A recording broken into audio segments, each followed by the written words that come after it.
Welcome to your darkest dreamscapes. This is Kaz. I'll be your host as we wind down the darker trails of existence, verging on the border of that which we can perceive clearly and that which we cannot.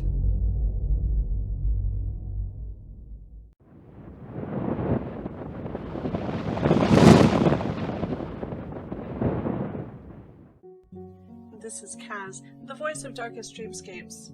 And I'm John, the creator of Paranormal Entertainment. Today we're here to talk about the difficulties growing up in tune with your psychic abilities or growing up dealing with the paranormal. It's a topic that not a lot of people talk about because when you're living through it, I found that there's just not a lot of support. A lot of people don't understand it. There's a lot of cynicism surrounding it until you can access people on the internet. I was born in the late 80s, and growing up in the 90s before the internet, I remember feeling completely just isolated from everybody, thinking that I was crazy. And then when chat rooms became the big thing and I was able to get online and communicate with people, I realized, hey, this is a lot bigger phenomenon than I gave it credit for originally. And I think it's important to address this sort of an issue. This is going to be different from my first video, in that I'm doing more of a talk show format, but I'm hoping to do narrations, this sort of format, and also mini documentaries going to, abandoned and or reputedly haunted places with history on them and stuff to create a more diverse channel. So, as I said, I'm here with John. John, when did you first realize that you were different when you were little? About 5 or 6. What happened? First time that I actually realized. And I was sitting in my room.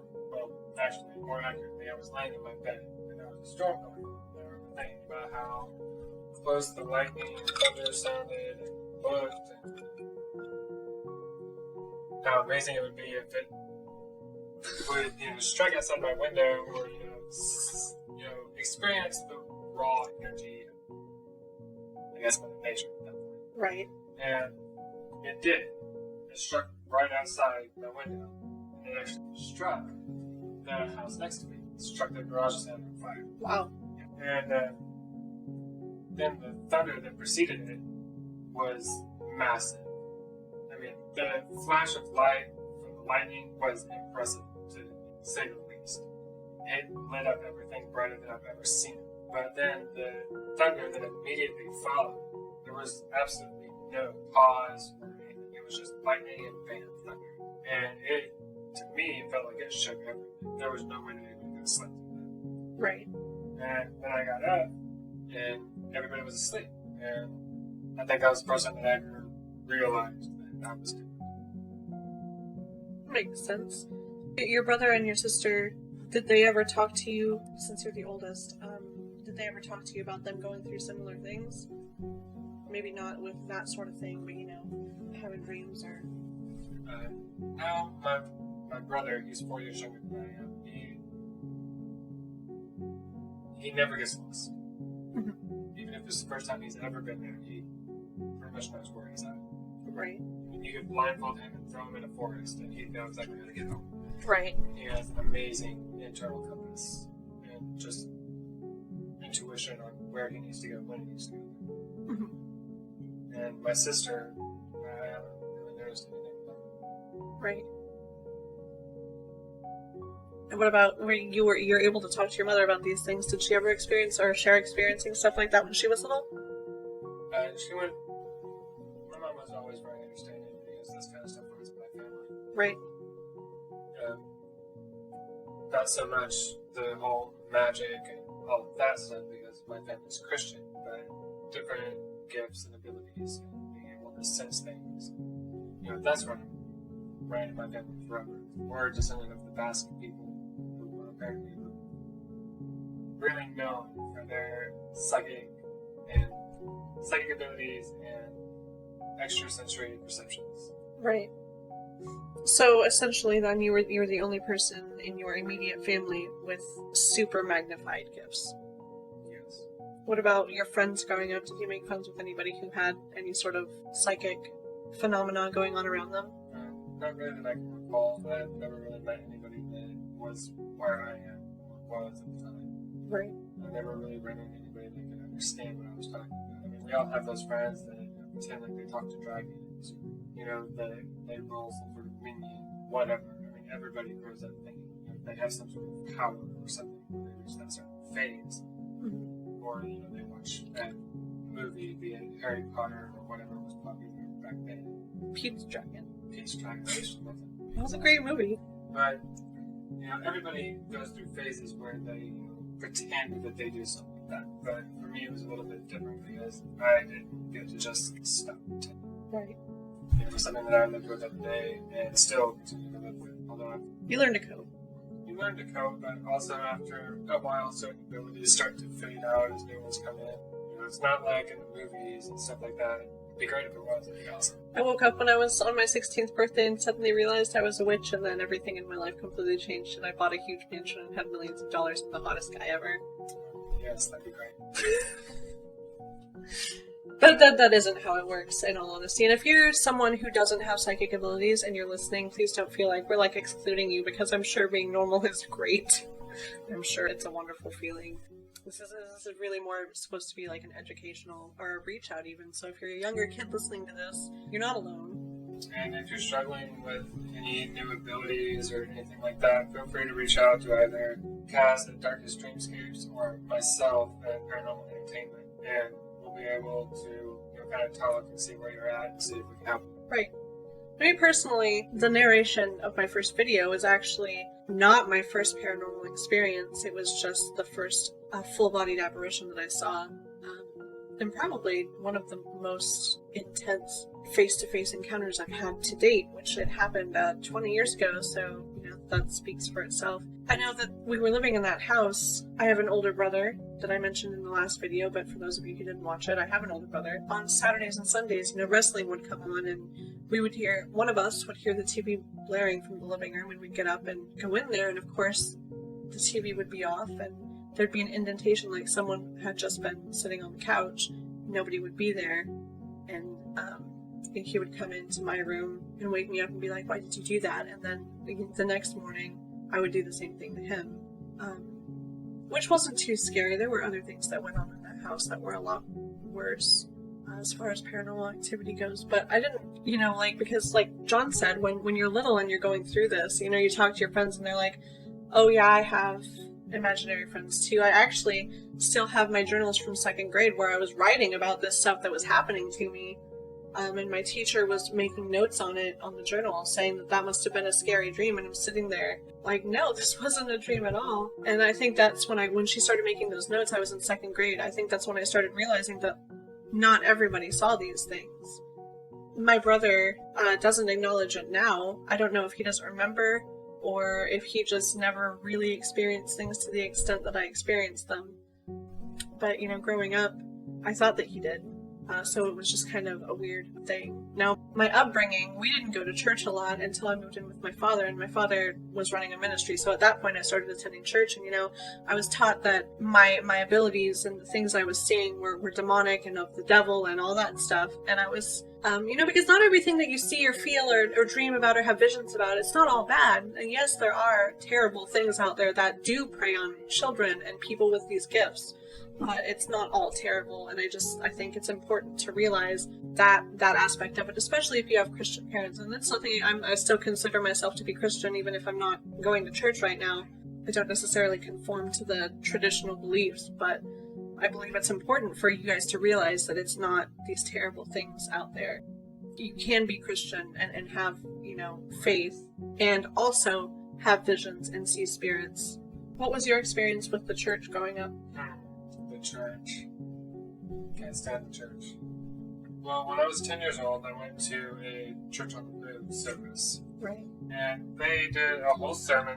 I was there for, I think, an hour listening to the sermon about how being saved was a personal thing and it was between you and God and didn't have to be shared or vindicated by anybody. And then the preacher asked people that weren't saved to come up to the front of the church and be saved. And while that's fine, if somebody was volunteering for it, they came up to me, and because the bus driver or whoever it was, one of the people on the bus, told whoever it was that I hadn't been saved, they came up and asked me if I had been saved, and I told them no. And they told me to go up and be saved, and I told them that I wasn't going to go up and be saved, and that I wasn't sure if this was the religion that I wanted to have. And they told me that either I could go up there or I was going to hell at 10. That's when I decided that I was not going to be a part of a religion that brainwashes people from a young age to believe what they want them to believe, or they're going to be punished for all of eternity in a land of eternal pain and torture. And I went on my search for other religions. Now, I diverged from the Christian path when I was in my early teens. Had a very bad year and started having nightmares. I've always had lucid dreams, which I think is a large part due to my psychic abilities. I've just always, had very vivid dreams. I started having dreams I couldn't wake up from. I was kind of trapped in my own head for a while, and I wasn't on medication yet. I was just looking for a way to deal with it because I had kind of fallen off of my Christian teachings from my father, and I did delve into Wicca at first with a friend of mine, and that came very naturally to me. I got very deep into the walk, which is actually how I met John in the first place a few years later. And then just being a teenager who was A, psychic, and B, pagan, not Christian, growing up in a very rural community, very traditional Christian community, was a very hard thing to deal with, because society, expects you to go to church on Sundays and not talk about anything that isn't the weather, essentially. So that's tough. But now we have children running around, and they're the 7-year-old. He already sees things. He's already been blessed with the gift, and I just think it's really important to realize that, like, growing up like this, you see a lot of things very differently. Like, sometimes, we'll be driving and we'll just see like a shadow walking down the road, or it looks like somebody in dark clothing on a not well lit street, and they'll pass under a street lamp, and after they pass the lamp they just disappear. And that's not altogether uncommon for us. But outside of the spiritual aspect of it and the paranormal aspect of it, what psychic abilities did you deal with growing up? I dealt with a couple of different ones, actually. I dealt with, knowing too much, knowing things that I shouldn't know, and kind of stuff like that. The biggest issue were the visions that I would get when I was younger. They've since gone away, but I would have visions of these horrible events happening, and they would happen within about a week of me having a vision about it. Like my mom and sister involved in a 6-car pileup, which actually happened 2 days after I had seen it. And my sister flipping her truck 7 times. Nobody knows how she survived that one. And, just stuff like that. And it's scary enough when you don't know what's going on, and when you just see stuff like this without it actually happening. Right. But when you see stuff like this and you don't know what's going on, you don't know how to warn people, or you don't feel like you should warn people, because from the time that you're little, you're taught to walk and talk and, be normal. You're not taught to develop and actually trust in the abilities that we're all born with. That's just kind of programmed out of us. Right. We're programmed to walk, talk, drive, work. Without questioning. Yeah, without questioning it. We're just taught to be stereotypically normal. And that doesn't leave a lot of room for what people consider to be fantasy or fake, or people crying out for attention. Or, I'm a very, very reclusive person. I suffer from severe social anxiety and depression. I don't want to be the one on the spot with 3 people around, let alone the whole world. So me saying that I have these abilities, it's not a cry for attention. It's not me wanting people to ask me about it, or anything like that. It's been more of a burden to me than anything. Right. Because everybody says in this world that's used to this kind of stuff that the future changes just because you saw it. Well, that's not necessarily true. When you see something and then that happens, even if you do warn them, they find a way to make it happen. I mean, when I saw my sister flipping, her car 7 times, it wasn't her truck that she flipped. It was the new car. It was a gold Grand Am that we had bought for the family. And I wouldn't let her take the Grand Am. So she had to take her truck. And I'm not saying that saved her life, but, I still didn't change the outcome. She still flipped her truck. All I did was change the vehicle.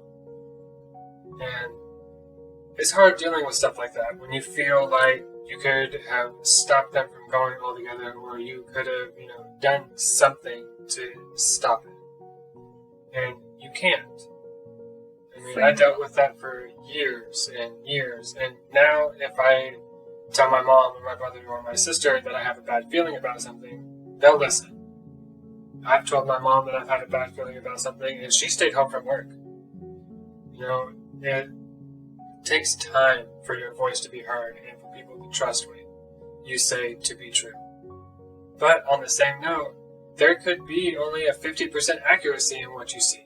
But that doesn't mean that you need to ignore your gift because you might be wrong. Because what if you're not? That, and keep in mind that your visions, if you have visions, your visions are not always literal. There can be a lot, it's just like dreams, dream interpretation books are always like, oh, if you see a boat, that means that you need to keep your head, there's going to be hard times, you need to keep your head above water and you feel isolated or whatever. But a lot of that, I feel like dreams are highly subject to interpretation. And individual interpretation.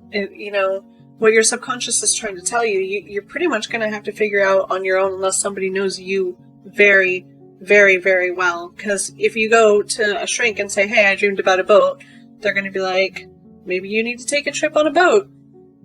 Okay, they probably wouldn't say that. But I'm just giving an example. Don't take everything at face value. And if you're having visions and there's symbolism in it, like I had a vision prior to my late boyfriend's death. I had every night for 30 days.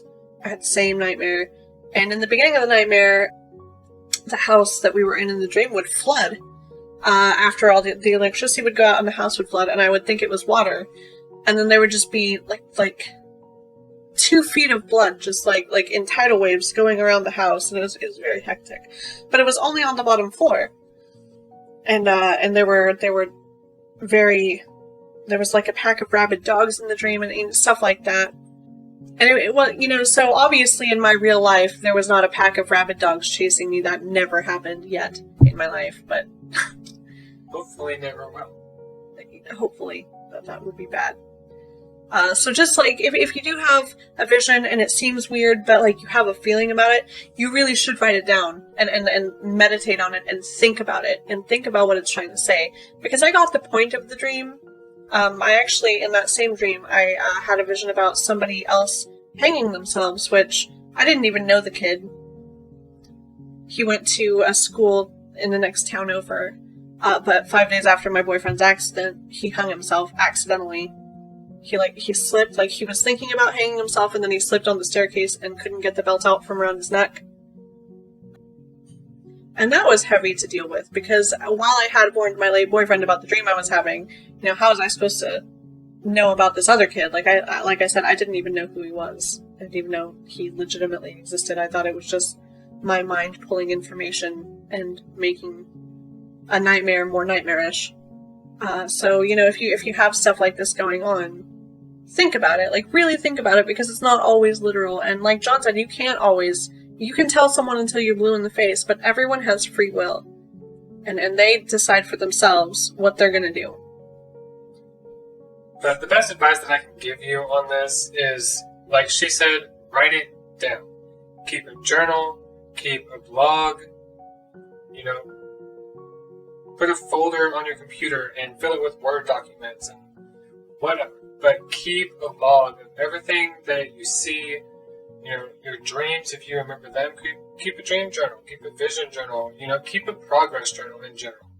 When you're going through this and you're trying to get a handle on it, you want to see, how were you feeling that day? How were you feeling before you had the vision? What was the vision? And then later on, If you see anything that has happened or you have deja vu that correlates with your vision, write that down. Add that to your original, page or whatever. That way you can see what's going on, you can see where you're at, you can see what the dreams are telling you. Because you're the one having them, you're the one experiencing it, and you're the one seeing the outcome. Nobody is ever going to see it the same way that you do.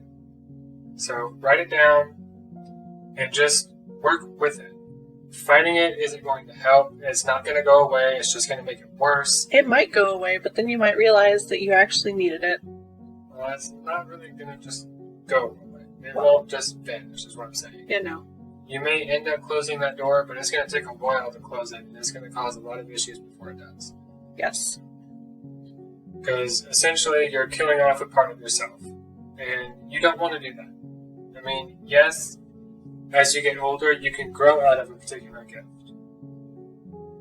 You don't always have the gifts that you have forever. You'll get new gifts, or, you'll just get to the point where you don't even notice that they're there anymore, and you just operate instinctually. Yeah. They're just part of your programming. They're part of your consciousness. You don't even think about it, focus on it, or notice it. It just drives you where you're going. And, to me, I think that that's mastery. When you can get to the point to where it becomes just a part of you. Not second nature, not something that you do on autopilot, but just a part of you. Something you don't even notice. And you should never feel bad about it either. Like, never let, you tell someone something and they're like, oh, that's stupid. Or, well, they probably wouldn't, they might say that. But never let anyone make you feel like your gifts are less valid because they don't understand them. Because you can't understand gifts like this unless you've personally experienced it. And don't let them make you think that you're crazy. Or tell you that you're lying or anything like that. People don't have to believe you. And honestly, you don't have to share that side of yourself with anybody. And if the person that you share it with isn't friend enough to sit there and listen and trust that that's what you believe, even if they don't believe it themselves yet, then they're not really friends. No. Because they are denying a part of you, or from their perspective, a part of you that they don't think is real. But when you're friends with somebody, you go with them. Yes, I will flat out tell one of my friends if I don't believe what they're saying. But that doesn't mean that I go anywhere or make them feel bad or anything like that. It just means I don't believe it. Can you understand that I don't get that, and it's going to take time for me to understand or believe that. And if you can't have friends that are willing to stay and learn who you really are, then don't worry about it, just move on. Exactly. But as far as friendship goes, this also applies to dating. I know I have been broken up with at least 7 times because, we're getting a couple months in and they're starting to stay the night, at my house or me at their house. And I will tell you guys, I wake up 6 or 7 times a night, and it's not always spiritual, it's not. But a majority of the time, especially in a new place, it is. I've woken up, seeing apparitions. Or one time I was staying at a boyfriend's friend's house in their spare guest bedroom with my boyfriend. We were sleeping on my boyfriend at the time, and we were sleeping on 2 separate twin mattresses. And I woke up, and I just saw this huge old woman's head, it was the size of a beach ball, just hovering at the end of my bed. And it was just a weird thing. And at that point in my life, I had accepted what happens to me. And I was just like, okay, well, I don't have time for this and I'm tired. And I rolled over and I went back to sleep. But, talking to that boyfriend about it the next day, he's like, that's ridiculous. There's nothing in this house and you don't see things and blah, blah, blah. Or that's not why we ended up breaking up. But I was broken up with one time because I told him that I had, seen something in his house or his apartment. And, he's like, oh, I don't believe in that stuff. And up until that point, we had been doing great. So, girls, guys, if you're dating somebody, just, your psychic abilities are a part of who you are, and they're a part of how you think, because it does change how you think and how you perceive things. And if somebody can't accept that or won't accept that, and I'm not telling you to, on a first date, be like, I see things all the time. I have visions all the time.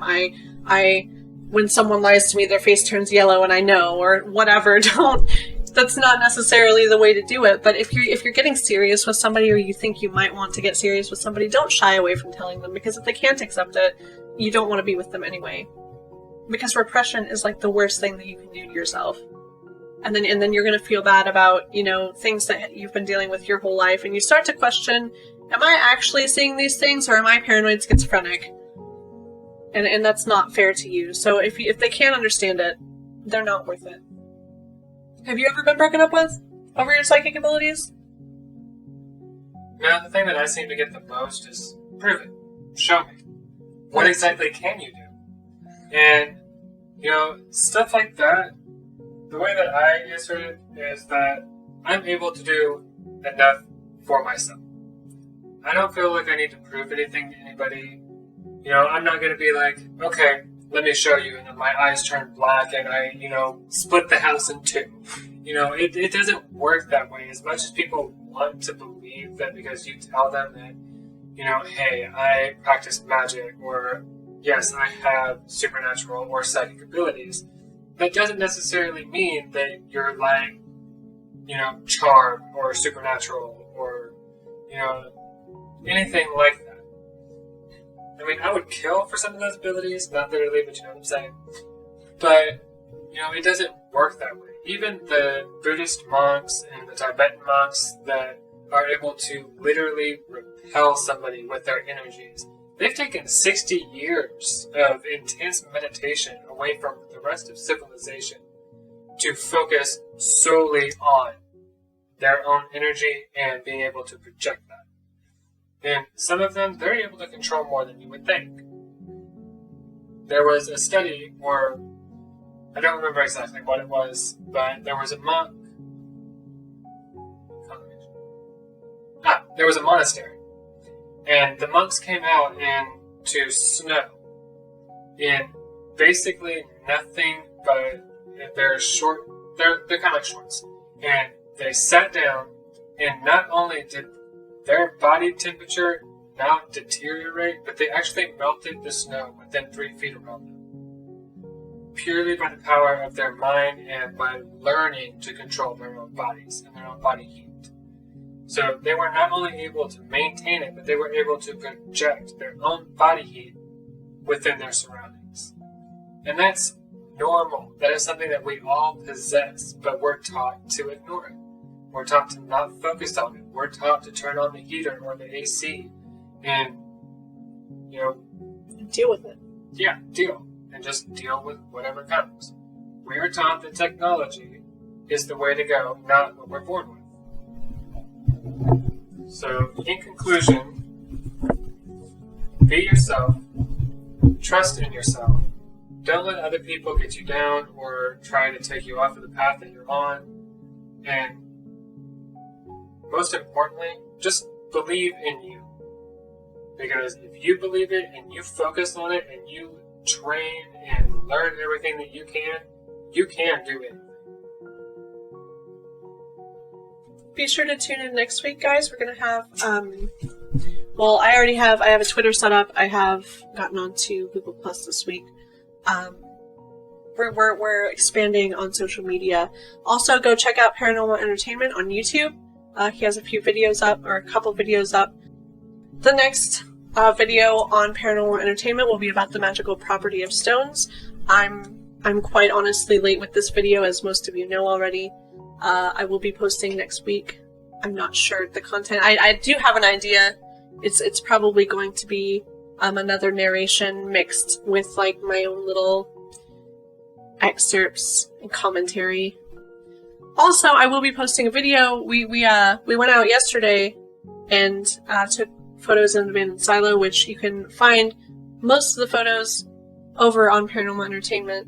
We went and took pictures of a cemetery and everything today too, so I'll be posting those sometime either on my Facebook page, which is facebook.com/darkest.dreamscapes, or on Twitter or Instagram. Hey, thanks for joining me tonight. Don't forget to like or subscribe, and don't forget, there's always something in the basement.